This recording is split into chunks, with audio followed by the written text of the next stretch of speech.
À mesure où la fille va s'adapter à sa mère, parce qu'il y a des filles qui vont refuser. Mais là, je vais parler des filles qui vont vouloir remplir les attentes de maman, vouloir rendre maman heureuse, vouloir donner à maman l'affection qu'elle n'a pas assez avec son mari. La gamine, elle va laisser ses désirs et ses besoins à elle de côté. Parce que ce qui compte le plus, c'est de satisfaire maman. Ça donne souvent des enfants qui sont fort sages. Qu'est-ce que ça va avoir comme impact sur la petite fille qui devient une femme? Pour qu'on puisse avoir une bonne estime de nous. L'estime de nous, ça concerne vraiment qui nous sommes. La confiance, c'est par rapport à ce qu'on fait. La confiance, elle peut vraiment fort osciller en fonction de si on a réussi ce qu'on fait ou pas.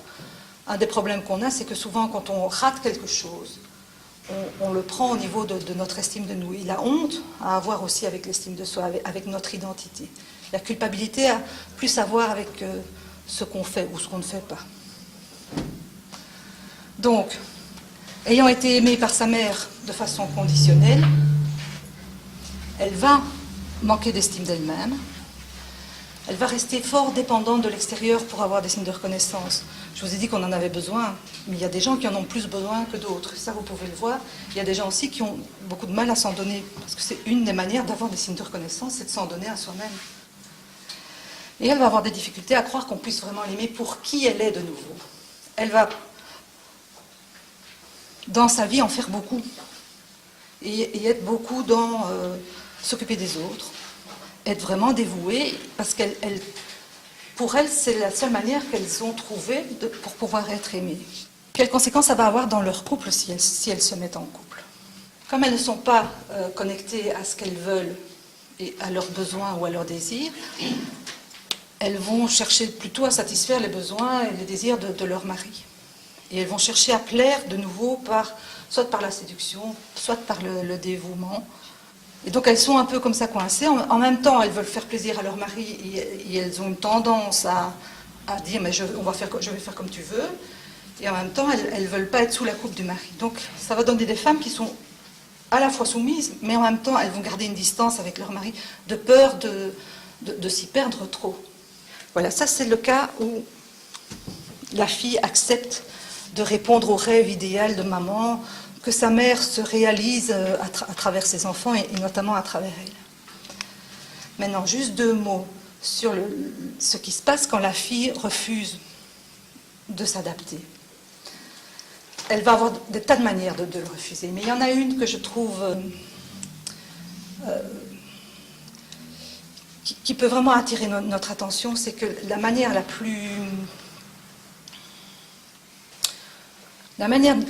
de s'opposer qu'elle va trouver, et ça très très jeune, c'est par rapport à la nourriture. Et ça peut aller jusqu'à l'anorexie. C'est une manière pour la fille de dire ton projet, je n'en veux pas. Tes désirs à toi, je ne veux pas les mettre au centre de moi-même. Alors, garçon ou fille, oui, mais il se fait qu'il y a beaucoup plus de filles anorexiques que de garçons. Moi, je vous donne un éclairage, mais bien sûr qu'il y a d'autres facteurs qui vont rentrer en cause. Pour devenir une femme et prendre sa place aux côtés de l'homme et pas rester une petite fille prise dans le projet de maman, ça veut dire qu'on va devoir se séparer de notre mère et qu'on va devoir créer son propre modèle de féminité. Parce que moi, je pense qu'il n'y a pas un modèle de féminité, c'est à nous à chaque fois à voir mais quel genre de femme je veux être, quel genre de femme je vais devenir. Pour pouvoir devenir cette femme, la fille devenue adulte va devoir faire le deuil de la petite fille qu'elle était pour sa mère. Et ce sera beaucoup plus facile pour elle si la mère accepte que sa fille se sépare d'elle et si le père est venu, comme on dit, trianguler la relation. Le père a vraiment un rôle à jouer, à rappeler la mère qui, spontanément, va rentrer en symbiose avec son enfant, qu'il soit fille ou garçon, et va avoir envie de s'occuper de cet enfant, et parfois au-delà de ce qu'il est nécessaire, ou plus que ce qu'il n'est nécessaire. Et pour la mère, ça veut dire qu'elle va devoir faire le deuil de son enfant devenu adulte. Et ça, elle aura plus facile à le faire si elle a pu investir d'autres zones que la zone familiale et si elle peut se réaliser dans un métier qui soit rémunéré ou pas, mais ailleurs et qu'elle a des signes de reconnaissance ailleurs que par ses enfants. J'ai terminé. Merci.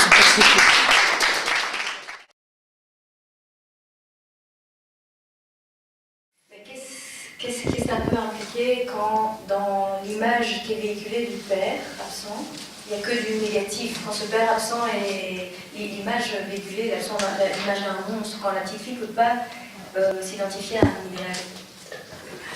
Non seulement elle n'a que sa mère, mais en plus, elle ne peut même pas rêver qu'elle a un chouette père. Et donc, elle va avoir une image des hommes, cette petite fille qui est assez désastreuse. Donc, elles doivent se reconstruire une identité de femme, mais elles doivent se reconstruire une image de l'homme. Positive de l'homme. Ouais. Est-ce qu'une femme, avant d'être maman, qui avait conscience de ce processus et des impacts, est-ce qu'elle risque de rentrer dans le glissement lorsqu'elle a un enfant, de faire une projection sur l'enfant? Plus les attentes qu'on a sur nos enfants seront conscientes, et plus on pourra rendre l'inconscient conscient. Donc moi j'ai une petite fille de 9 ans, et donc